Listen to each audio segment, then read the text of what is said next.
मिल गए।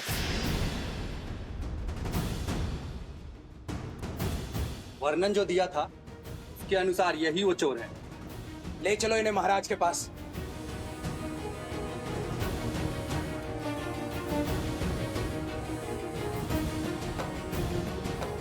ऐसा साहस मिथिला के पुजारी, त्रिकाल के जमाता, वास्तव में समस्त मिथिला के जमाता है। आपने इनका अपमान करने का दुस्साहस कैसे किया सैनिक? क्षमा करें देवी प्रसूता, परंतु कोई बात नहीं।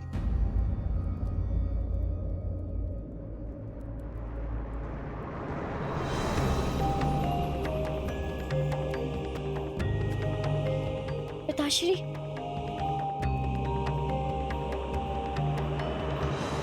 श्री त्रिकाल महोदय प्रणाम। मुझे भी अभी अभी पता चला है कि मेरी पुत्री ने इन महाशय का चयन किया है। शीघ्र विवाह संपन्न होगा।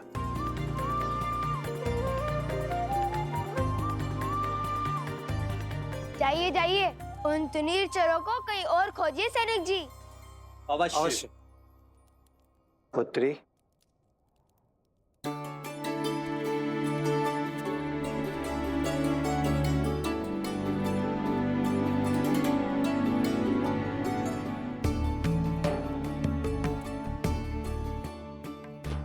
मैं अगस्त गोत्र का शिव उपासक त्रिकाल शरण शर्मा हूं और ये मेरी पुत्री प्रसूता है। आप हमारे आवास पर अतिथि होकर पधारिए महाशय और अपना परिचय दीजिए।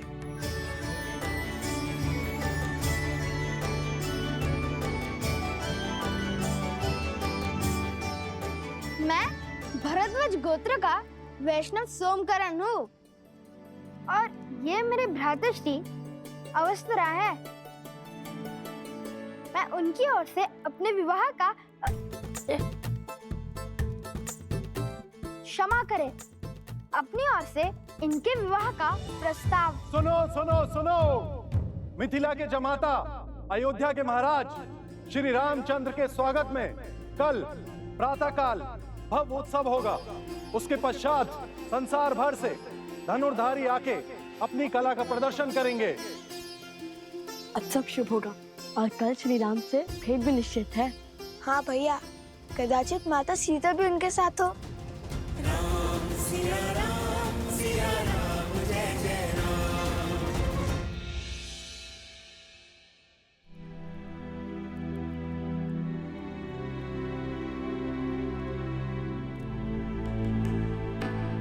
अवत्सरा भैया कहाँ गए? राजकुमार लव, राजकुमार कुछ भी नहीं है यहाँ।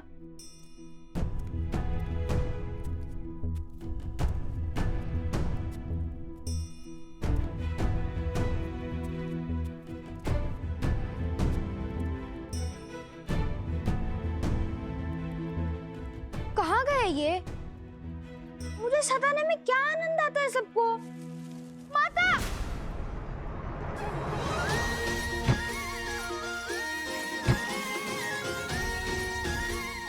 टोकरी के भीतर छुपने का छल अच्छा है। और मिथिला हमें तुनीर चोर समझती है, इसलिए तुम हमसे तनिक दूर ही रहना। वे नहीं जानते कि तुम हमारे साथ हो। हाँ, उपगुरु अवत्सरा वरमाला बनाने के पुष्प लेने गए हैं प्रसूता के साथ। तुम भी जाओ और विवाह की तैयारियां करो। हम स्पर्धा जीतकर अभी आते हैं। किंतु मुझे भी श्री राम से मिलना है। उनसे मिलने का अवसर मैं कैसे छोड़ दूं? जिसके भाग्य में जब उनके दर्शन होंगे वे तभी उसे मिलेंगे। हाँ, किंतु ठीक है, चलो, किंतु अपनी टोकरी की व्यवस्था स्वयं कर लेना।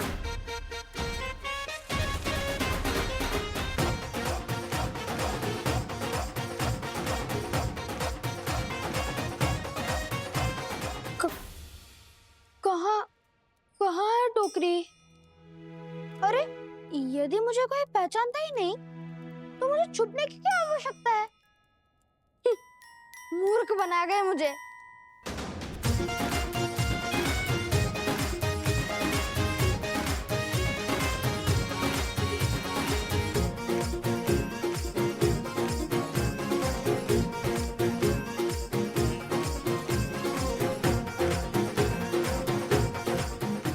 अरे चलो चलो शीघ्र चलो, प्रतिस्पर्धा आरंभ होने वाली है। हाँ हाँ, चलो मित्रों, शीघ्रता करो नहीं तो विलंब हो जाएगा। चलो जल्दी चलो।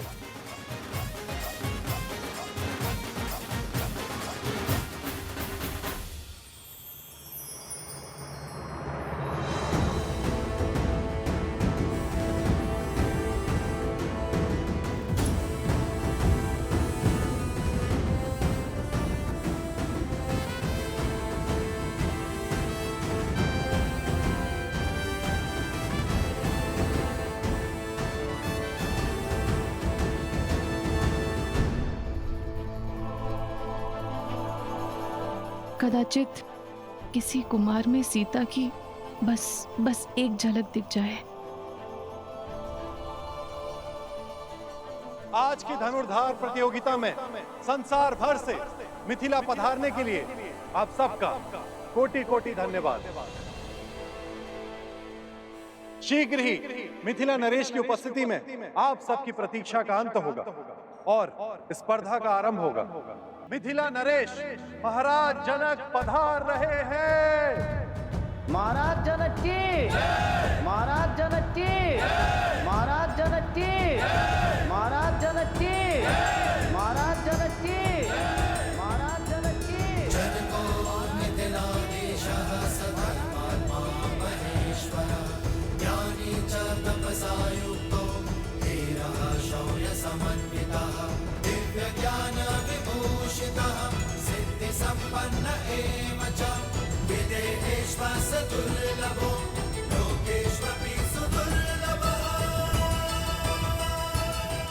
और आज महाराज जनक के साथ ही मिथिला की पावन धरा पर मिथिला के जमाता, रावण के मर्दक कौशल नरेश, धर्मपरायण, मर्यादा पुरुषोत्तम श्री राम के पट पड़ रहे हैं।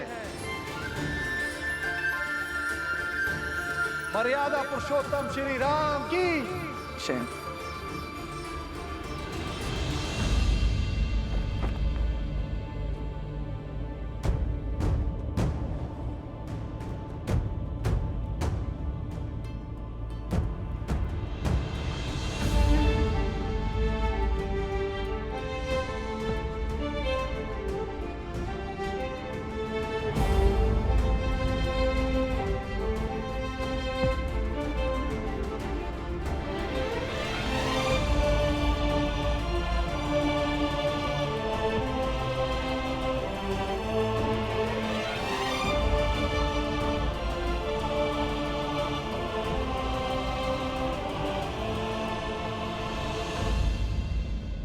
आप समझे या न समझे, मिथिला की जनता अपनों और अन्यों में अंतर जानती है। यही तो दुख है कुशाध्वज। मिथिला की ज्ञानी प्रजा भी धर्म अधर्म में अंतर नहीं पहचान पा रही। जिसने भी श्री राम को नहीं अपनाया वो धर्म से वंचित रह जाएगा। हमारी प्रजा का यह आवेश भी मेरी ही भूल है। कदाचित उन्हें आभास ही नहीं है कि मेरे हृदय में श्री राम के प्रति कोई द्वेष नहीं, और जब उन्हें ज्ञात होगा तो संभवतः उनका क्रोध भी शांत हो जाएगा।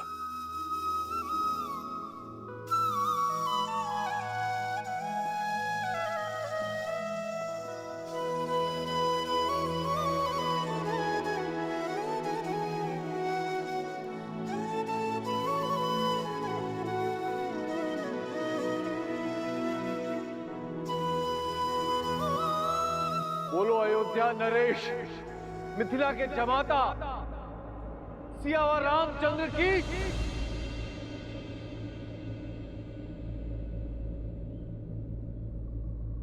सियावर रामचंद्र की, सियावर रामचंद्र की, सियावर रामचंद्र की, सियावर रामचंद्र की, सियावर रामचंद्र की, सियावर रामचंद्र की, सियावर रामचंद्र की, सियावर रामचंद्र की, सियावर रामचंद्र की, सियावर रामचंद्र की, सियावर रामचंद्र की, सियावर रामचंद्र की, सियावर रामचंद्र की, सियावर रामचंद्र की,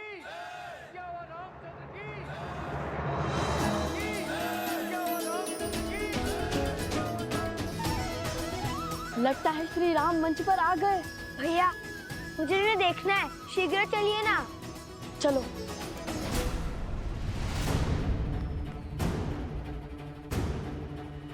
कैसे जाएं? मार्ग में बड़ी बाधाएं हैं। लगता है श्री राम को देखने की इच्छा पूरी नहीं होगी।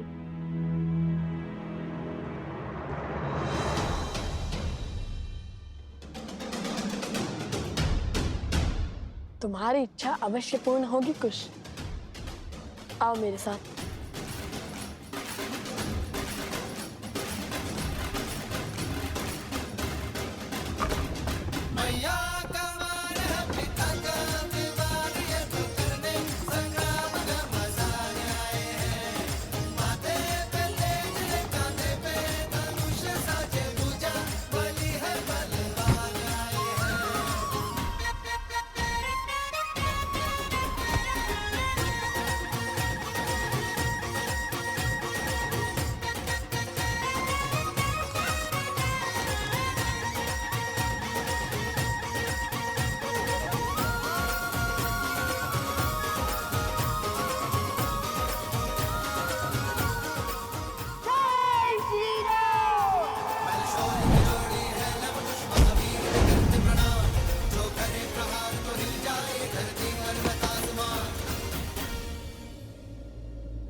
श्री राम।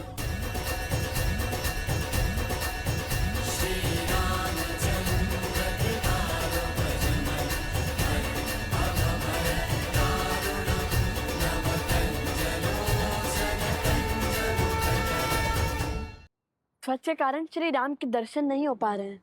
भैया इस समस्या का समाधान अभी कर देता हूँ। नहीं कुश, ध्वज राज्य की गरिमा होती है, उनकी भावनाएं उससे जुड़ी होती हैं, और प्रहार तो शत्रुओं के ध्वज पर भी नहीं करना चाहिए कुश। स्मरण है ना माता ने क्या सिखाया था?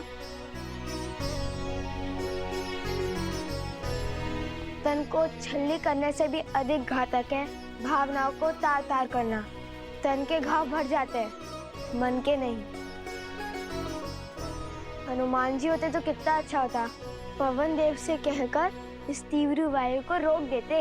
यदि माता ने महाराज जनक से मिलने के लिए मना न किया होता तो दर्शन तो क्या, अभी तक तो भेंट भी हो चुकी होती श्री राम से। किंतु तुमने उचित कहा कुश, पवन देव से कहकर इस तीव्र वायु को रोक देते हनुमान जी। हे पवन देव, भक्त को भगवान से रोकना प्यासे को जल से दूर रखने के समान है। हमने भी आपके पुत्र हनुमान जी की भांति श्री राम की अनन्य भक्ति की है। इतने संकट पार कर हम यहाँ आए हैं।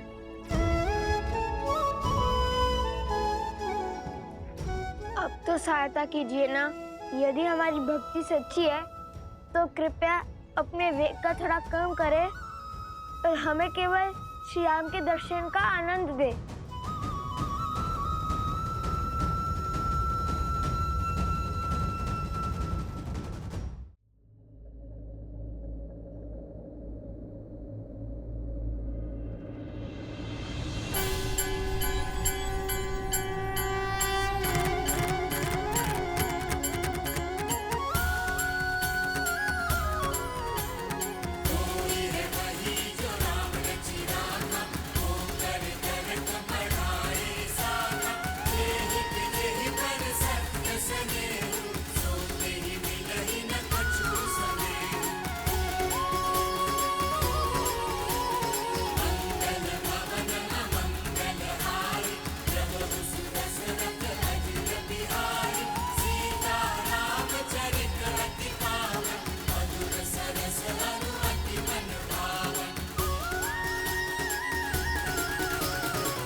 श्री राम श्री राम।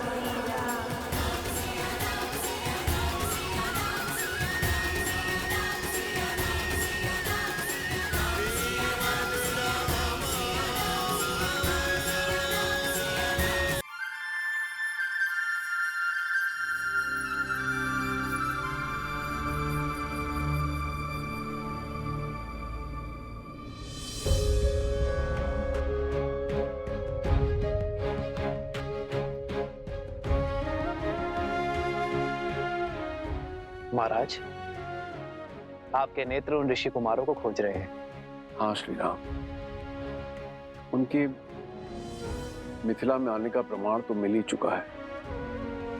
वो तुनीर, अवश्य ही वो यहीं कहीं होंगे। फिर चिंता किस बात की? ऐसी प्रतिस्पर्धा कोई धनुर्धर नहीं छोड़ेगा।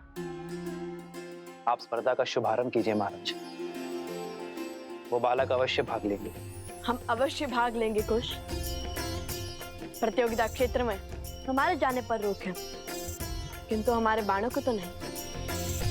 महाराज जनक ने प्रतिस्पर्धा के आरंभ का आदेश दे दिया है, तो पहली प्रतियोगिता है जो इस पक्षी को धरा पर ले आएगा वो होगा पहले चरण का विजेता।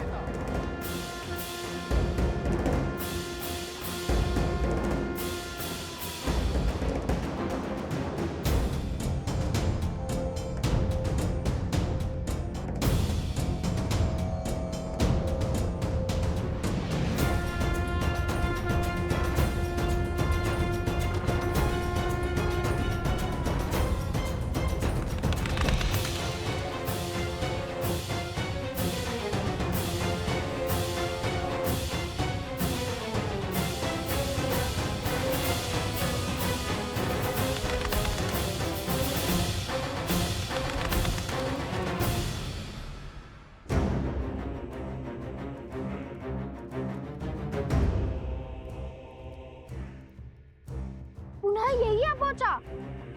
वहां जाता हूँ जैसे आया था।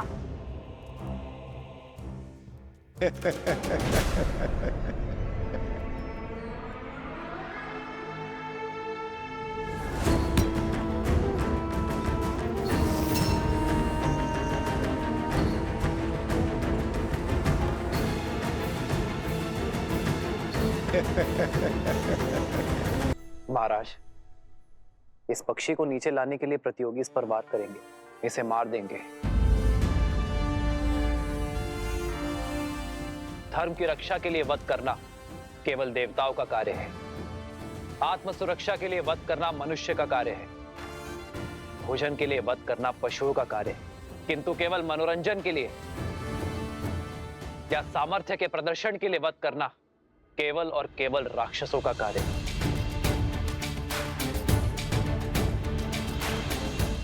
उचित कहा प्रभु, किंतु अब क्या किया जाए? इस पक्षी को बिना मारे भूमि पर लाना होगा। उसे आहत करना निषेध है। उचित कहा आपने श्री राम। मैं ये कैसे नहीं समझा। जिन ऋषि कुमारों की मुझे खोज है वो इस प्रतियोगिता में जीव हत्या कदापि नहीं करेंगे। भ्राता कुशाध्वज,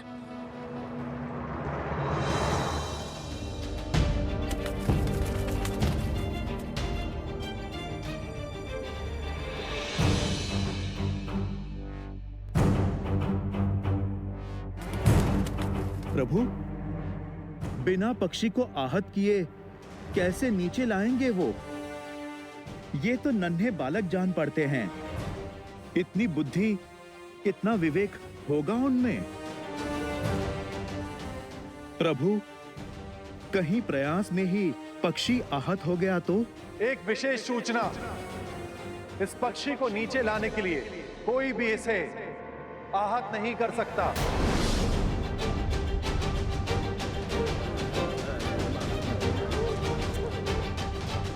अरे बिना वार किए नीचे कैसे लाएंगे?